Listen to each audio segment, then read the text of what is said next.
Today, Bumble is the second most downloaded dating app in the world, right behind Tinder.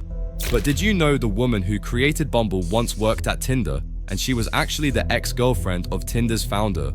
Unfortunately, Whitney and Justin's relationship didn't last, and after the breakup, her life suddenly got worse. Tinder founder took away her co-founder title, harassed her, and eventually forced her to resign. Later, Whitney decided to build her own dating app, and she created Bumble. However, as Bumble started growing fast, Tinder actually got worried. They tried to buy Bumble not once, but twice. But Whitney turned down the offer both times. And this is where things got really interesting. Later, Tinder sued Bumble, saying Bumble was just a cheap copy of Tinder. But Bumble didn't stay quiet. They even bought a full front-page newspaper ad on Tinder saying, "We swipe left on you." After that, Bumble sued Tinder back and started a full legal battle. Honestly, this is one of the most underrated business fight ever. Welcome to the crazy and controversial history of Bumble.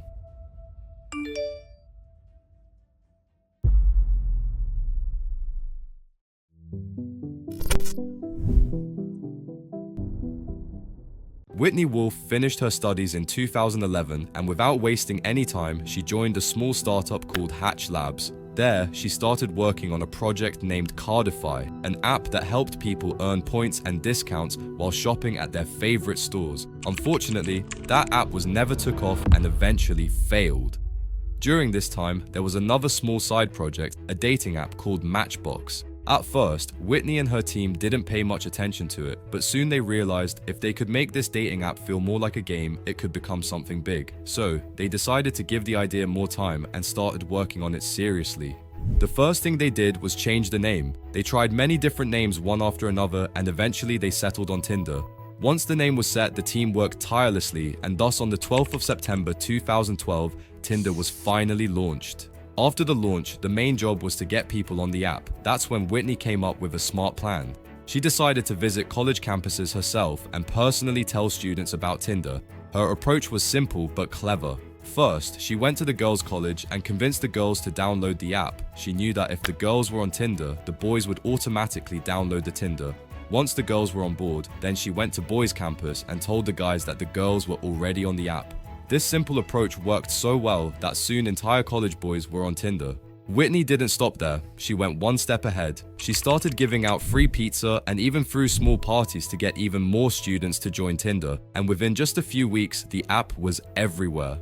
Since Tinder was designed like a fun game, people loved how easy and exciting it was. Slowly, people sharing about Tinder with their friends, who shared it with their friends, and so on. However, by the end of 2013, Tinder had nearly 1 million users. More and more people were joining every single day. Whitney was the one behind all this growth. Her ideas had made Tinder become popular on college campuses. Because of that, she earned the title of co-founder at Tinder. Whitney was doing great at Tinder. Her work was getting results, Tinder was growing fast, and her future looked bright. But she had no idea that very soon she'd be kicked out of the company entirely.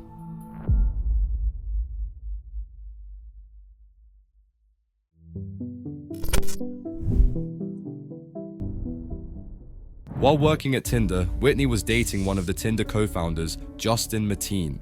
Sadly, things were not going good in their relationship, and Whitney broke up with him, but she had no idea that this breakup would put her in trouble.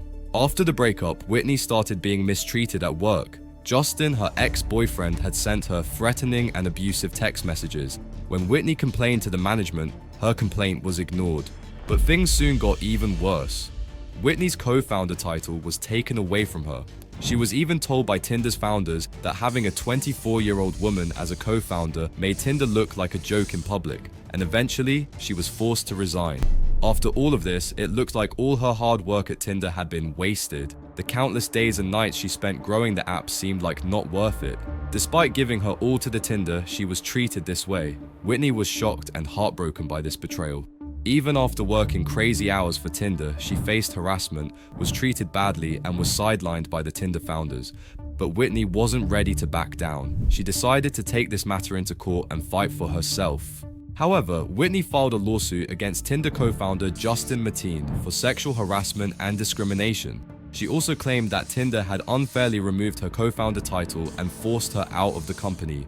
After months of stressful court battles, the case was finally settled privately in September 2014. Whitney got around $1 million, not as a reward, but as recognition for the unfair treatment she had faced and the work she had done for the company. Also, no wrongdoing was admitted by anyone involved.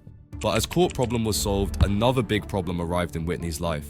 Suddenly, whole social media turned against her. People online started attacking her reputation. Strangers, journalists, and even news websites all began trolling her because of the lawsuit.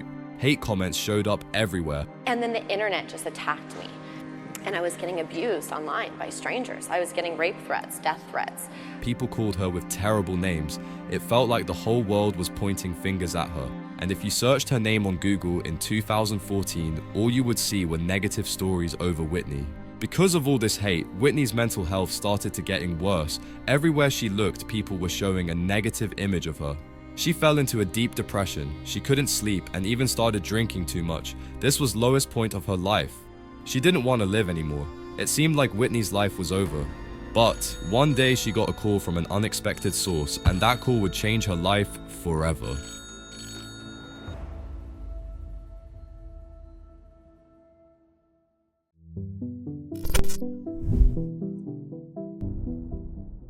Whitney got a call from Andrei Andreev, the founder of Badoo, which was the world's biggest dating app at that time. Andrei already knew that Whitney was the mastermind behind Tinder's early growth. He believed she had the vision and talent to create another popular dating app. So, he offered her a chance to build a new dating app together. Badoo was already popular in many countries, but not in the United States. And since the US is the biggest dating market, Andrei wanted to launch a new dating app there with Whitney using Badoo's resources. But at first, Whitney wasn't interested at all. She didn't want to return to the dating industry. She had already been through the worst experience of her life at Tinder, and she didn't want to make another dating app and ruin her life all over again. However, Andrei somehow convinced her. Finally, at the age of 24, Whitney was back in dating industry. She started working on a new dating app where only women can make first move. Or in other words, if there was a match, only women could send the first message. Women had the power to decide if she wanted to start the conversation or not. This gave women more safety, more control. The whole idea was to build a dating app where people treated each other with respect. I started thinking about women and girls and the way women and girls are treated, and I said, okay, well, let's just make a female-only social network, but they can only speak to one another with compliments. With that goal in mind, Whitney finally decided a name for her new app, Bumble. And in December 2014, Bumble was officially launched. Now, to get people on its new dating app, she went back to the same strategy she once used at Tinder. She started meeting people directly and telling them about Bumble. Whitney visited girls' college and talked directly with girls about Bumble's Women Make the First Move feature. Luckily, the girls loved this feature and started using the app. Once enough women joined, Whitney then went to the boys' college and told the guys that lots of confident and attractive college girls were already on Bumble. And just like that, the boys downloaded the app immediately. She even gave out free pizza and cookies on campus to anyone who downloaded the app. Whitney was very clever. She didn't promote Bumble as just another dating app. She marketed it as a way to change dating culture and empower women. She talked about respect, safety, and giving women control over who could talk to them. Whitney's main goal for Bumble was simple: only women could decide who they wanted to talk to. This message connected deeply with women who were tired of rude or creepy behavior on other dating apps. Because of that emotional bond, users started loving the Bumble and telling their friends, and they their friends, and so on. And that's how Bumble started to grow. In its very first month, Bumble hit 100,000 downloads. However, Bumble also started getting a lot of media attention, not just because of the app, but because of Whitney's comeback story after leaving Tinder. Her journey of facing harassment, standing up for herself, and then building a dating app where women make the first move became big news. Major news channels began talking about her, people getting inspired by her story, and all this attention gave Bumble free publicity and even more downloads. In just 8 months after launch, Bumble had already crossed 5 million conversations and spreading fast across America. By 2016, Bumble had crossed 8 million users, but they didn't want to stay just a dating app. So, they launched Bumble BFF, a feature that helped people make new friends. A year later, they launched Bumble Biz, which helped people to find good job and business connections. Slowly, Bumble became more than just a dating app. it became a full social platform where people could find love, friendship, and even career opportunities, all in one place. Around this time, Bumble also started to monetize the app. They launched Bumble Boost, a paid feature that gave extra benefits like more swipes, rewind, and spotlight. And surprisingly, around 10% of Bumble users paid for it. That was double what Tinder had at that time. This showed one thing clearly: Bumble users were more loyal, and they believed in the platform enough to spend money on it. Because of that, Bumble crossed $100 million in revenue by 2017. Even after all this success, Bumble still faced criticism. Some people even called it a feminist app that only tried to benefit women. But honestly, none of that mattered. While people were busy arguing and giving their opinions, Bumble was quietly growing faster than its competitors. Whitney was enjoying Bumble's growth, but she had no idea that seeing this Bumble growth, her ex would return to her life.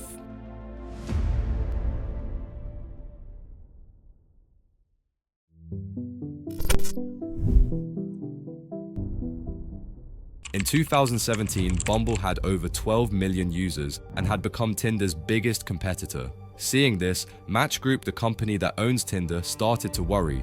They decided that instead of fighting with Bumble, they should buy Bumble and take over the dating market. As a result, Match Group offered $450 million to Bumble, but Whitney turned it down. To everyone's surprise, later that same year, Tinder came back again, this time with an even higher price. But once again, Whitney turned them down, and this is where the real drama began. In 2018, Tinder announced that they would soon launch a new feature where only women could start the conversation, same as Bumble. When Bumble heard this, they were not happy at all. They said Tinder was copying their idea to slow down Bumble's growth and stop them from rising. Meanwhile, Match Group became very angry and filed a lawsuit against Bumble. They claimed that Bumble copied Tinder's swipe feature, copied their design, and used their trade secrets. They even said that Bumble was basically a Tinder clone. But Bumble didn't stay quiet. Just a few days later, they decided to answer in their own way. They bought a full-page ad in the New York Times with bold letter which started with, "Dear Match Group, we swipe left on you." In that ad, Bumble wrote, "We swipe left on your attempts to buy us, copy us, and now intimidate us. We'll never be yours, no matter the price." Fortunately, this ad became very popular. It wasn't just a reply to Match, it turned into a huge marketing win for Bumble. People started seeing Bumble as the small underdog company standing up against big, powerful giant. Just 2 weeks after that ad, Bumble took action. They filed a $400 million lawsuit against Match Group. Bumble said Match's case was completely fake and baseless. According to Bumble, Match only wanted to damage Bumble's reputation in public and scare future investors so Bumble wouldn't grow. They also said Match wanted to copy Bumble's "women make the first move" idea just because Bumble had rejected their buyout offer twice. With this, it was clear that tension were rising between these companies. Both companies sued each other. They were no longer just business rivals, they were in a court battle now. For the next 2 years, Match Group and Bumble kept fighting in court. Each side tried to bring the other down. But after a lot of court drama, both companies reached into a settlement in 2020. The settlement details were never made public, but after that they stopped attacking each other and moved on. Finally, the courtroom battle was over, but this is certainly not the end of Bumble's story.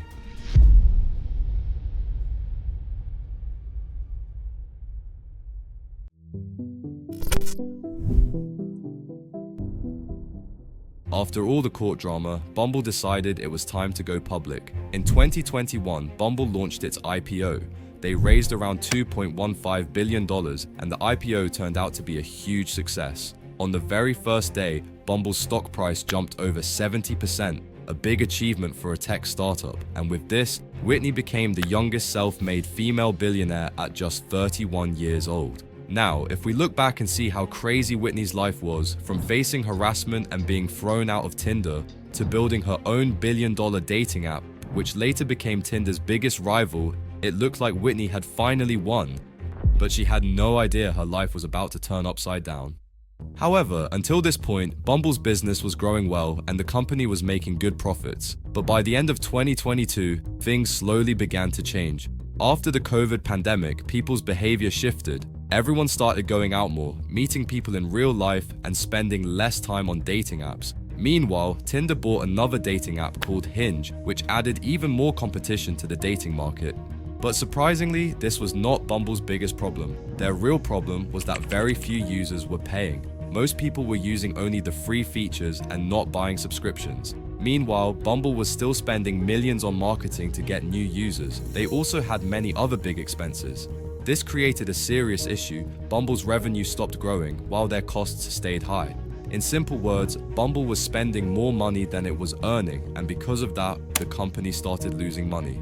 By the end of 2023, the whole dating market had slowed down. Not just Bumble, even Tinder saw a huge drop in its paying users, and as time passed, things got even worse.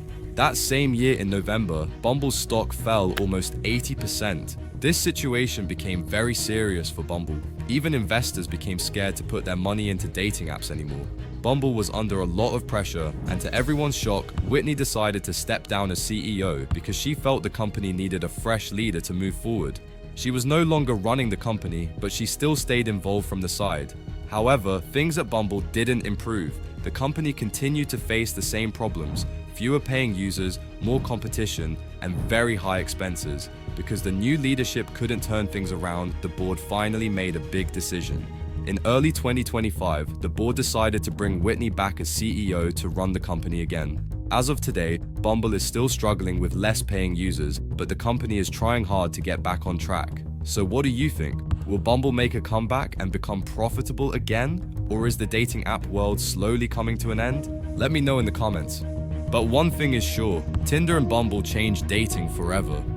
Okay, so we've talked a lot about the Bumble and Tinder fight, but do you know how the Gucci family had a fight with their own family members for the Gucci business? If you don't know, then you should definitely watch this. Just click the video and I'll be waiting for you.